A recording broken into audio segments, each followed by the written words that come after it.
જય બે ફ્રેન્ડ્સ, સુફાલીની રસોઈમાં તમારું બધાનું સ્વાગત છે। તો આજે હું બનાવવાની છું સ્ટ્રોબેરી શ્રીખંડ।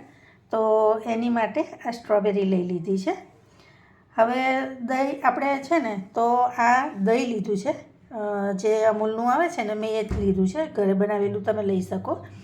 તો એને આવું સુતરાઉ કાપડમાં બાંધી દીધું છે અને આને આવી રીતે પોટલીમાં રાખી અને આવી રીતે જારીવાળું કોઈ બી સ્ટીલનું ઢાંકણું હોય ને એની ઉપર રાખવાનું અને વજન મૂકવાનું, એટલે પાણી અંદર નીચે જતું રહે અને આ મઠ્ઠો આપણો એકદમ કોરો થઈ જાય, બરાબર।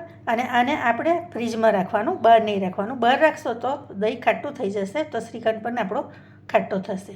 એટલે આપણે આને આવી રીતે વજનવાળું વસ્તુ મૂકી અને ફ્રીજમાં જ એને રવા દેવાનું 5 થી 6 કલાક, બરાબર। તો મારે 5 થી 6 કલાક ઉપર થઈ ગયું છે। હવે એને મેં કાઢી લીધું છે। તો જો આપણે દહીંને આવી રીતે આમાં લઈ લઈશું। હવે આના આપણે ટુકડા કરી લઈશું। તો આવી રીતે થોડાક નાના ટુકડા કરીશ।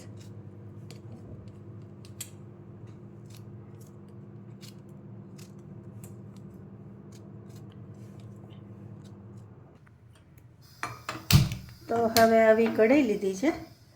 કઢાઈમાં આ મેજરમેન્ટનો એક કપ આવે ને એટલી સ્ટ્રોબેરી થઈ છે, એ સ્ટ્રોબેરી બધી અંદર એડ કરી દેવાની। હવે આ ખાંડ છે, 1/4 કપથી પણ ઓછી છે, એ પણ એમાં મિક્સ કરી દેવાની।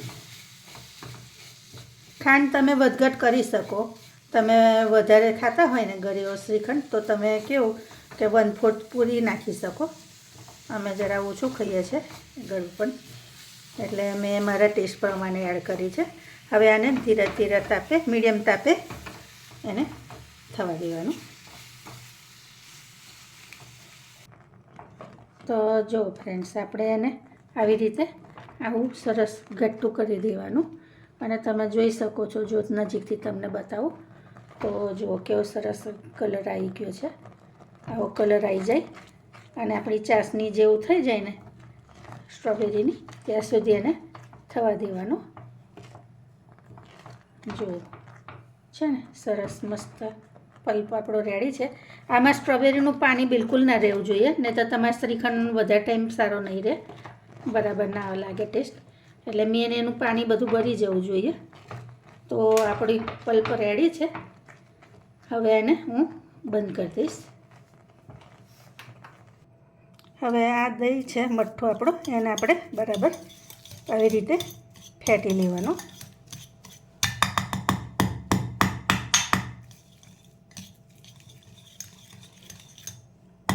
એને આવી રીતે છૂટું પાડતું જવાનું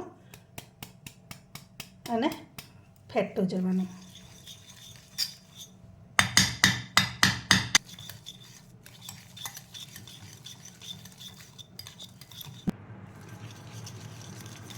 તો આને છે ને 4 થી 5 મિનિટ બરાબર ફેટી લેવાનું અને આવી રીતે કાઢતા જવાનું અને ફેટવાનું। એકદમ સ્મૂથ થઈ જાય ને ત્યાં સુધી એને આવી રીતે હલાવતા રહેવાનું, આવું કરતું રહેવાનું। 5-10 મિનિટ તો કમસે કમ તમારે આ રીતે ફેટવાનું જ એને। તો જો તમને નજીકથી બતાવું તો એકદમ સ્મૂથ પીસાઈ ગયું છે। જો આવી રીતે એકદમ સ્મૂથ થઈ જવું જોઈએ।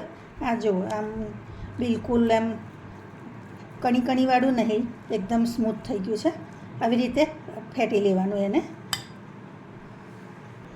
તો જો આ સ્ટ્રોબેરી પલ્પને મેં છે ને ઠંડો કરવા ડીશમાં કાઢી લીધો હતો, તો જલ્દી ઠંડો થઈ જાય, એટલે હવે આ બધો પલ્પ આપણે આમાં એડ કરી દેવાનો।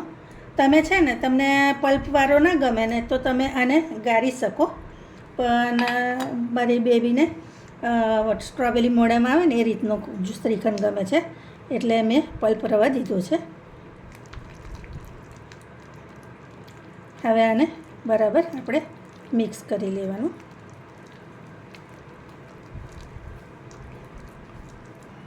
તો જો આપણો સરસ મજાનો શ્રીખંડ રેડી છે। હવે હું એને પ્લેટમાં બીજા બાઉલમાં કાઢી લઈશ। તો જો ફ્રેન્ડ્સ, આપણું સ્ટ્રોબેરી શ્રીખંડ રેડી છે। ઉપર કાજુથી ગાર્નિશ કર્યું છે. તમે ડ્રાયફ્રૂટ આમાં એડ કરવા હોય ને તો કરી શકો, એવું કંઈ છે નહીં. પણ અમારી બેબીને સ્ટ્રોબેરી ફ્લેવર વધારે ગમે છે એટલે આ રીતે રાખ્યો છે. ચાલો તો નવી રેસીપી સાથે ફરી મળીશું. Thank you.